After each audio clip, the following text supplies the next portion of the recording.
Hello, I'm Jocelyn Cocchi, and today's tutorial is for an intermediate level piano solo called Chasing Tornadoes.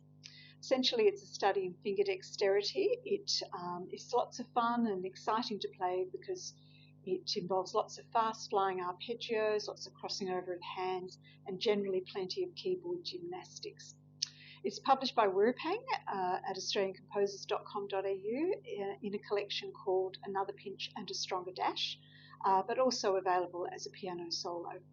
So I'm going to play it through and then go back over it and discuss some of the pedagogical value, some of the technical issues and strategies that you can use to deal with those. So before I do that, if you haven't already subscribed to this channel, may I invite you to do so by clicking on the link below or on the bottom right hand side of your screen.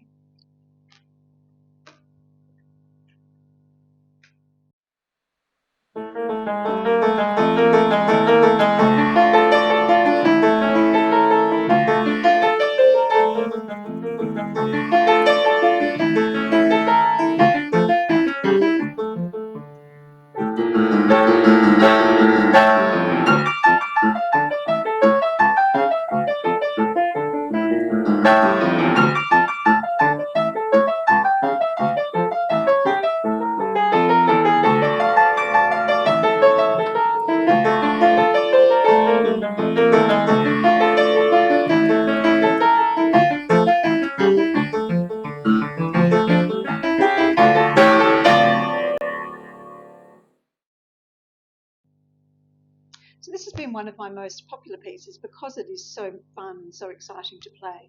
It needs to flow smoothly between the hands without pause or hesitation, so it requires plenty of slow, careful practice in the early stages to be able to accomplish that. If you look, for example, at these first bars, we look at bar 3 here at the beginning to bar 6, and you look at all the crossing over we've got going on.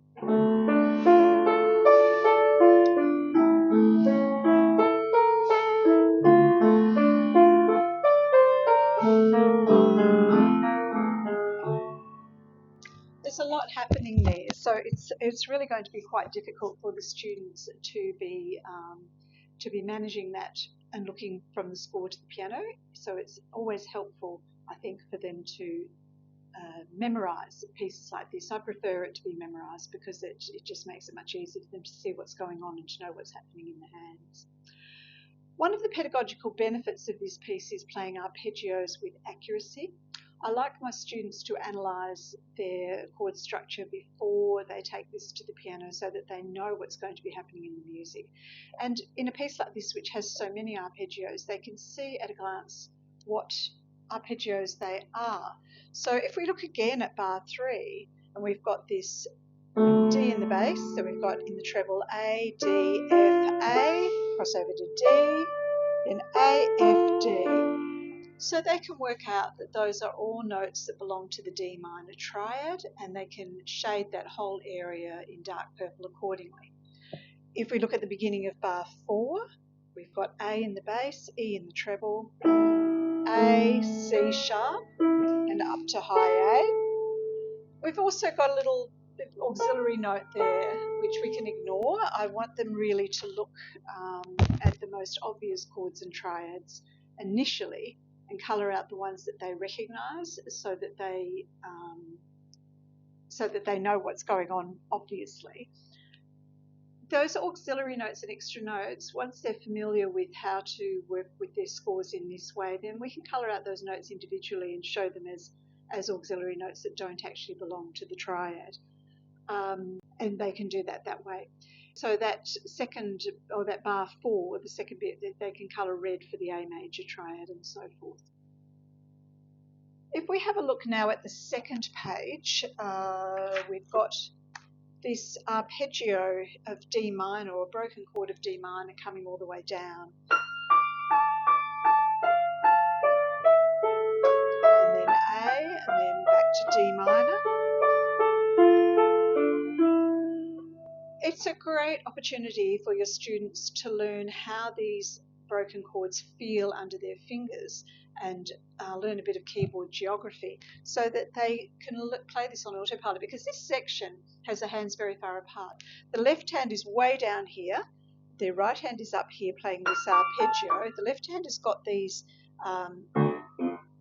also an arpeggio, but then it jumps around with these chords. So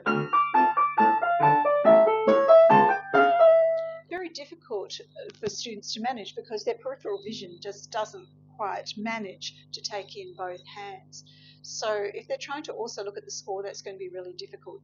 But if they can learn what that D minor arpeggio feels like under their fingers and feel their way down through it, the A major, then back to the D minor,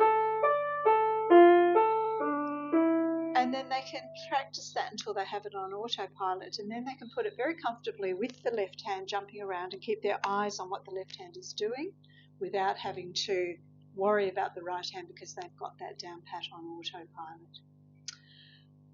When we come back to the beginning of the A section on page 3, we've got pretty much the same material as we have at the beginning, but the registers just change a little. There's a slight variation in there.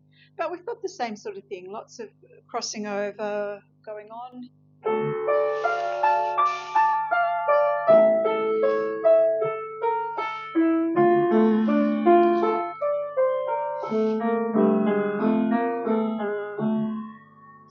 So it needs to be worked slowly and properly in those early stages. The full impact of this piece is best delivered at high speed, and so long as it is worked properly in the early stages, it's designed to fit comfortably under the fingers, and that speed will come without too much trouble. For this reason, I think it's a really effective piece in teaching self-discipline. The students want to play it fast and furiously, but they're not going to be able to get the effect they want unless they learn it thoroughly and properly in the beginning, that they learn to place their fingers with accuracy so that they are accurate when they are playing it fast. Similarly, the dynamics are quite finely nuanced in some places. If we look again at the beginning of this piece, we've got a piano,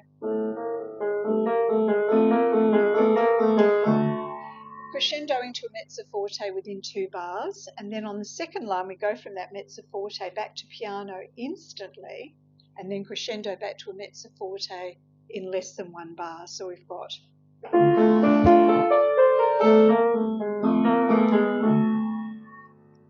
so that's quite tricky. I have my students record themselves playing this at home and listening carefully because they often think they're making a better effect or a greater effect than what they really are with dynamics, same with rubato. So I like them to record themselves playing and then play it back so that they can listen objectively and hear what they're doing. Same thing at the end of the second section on the second page. So we've got this forte on this bit.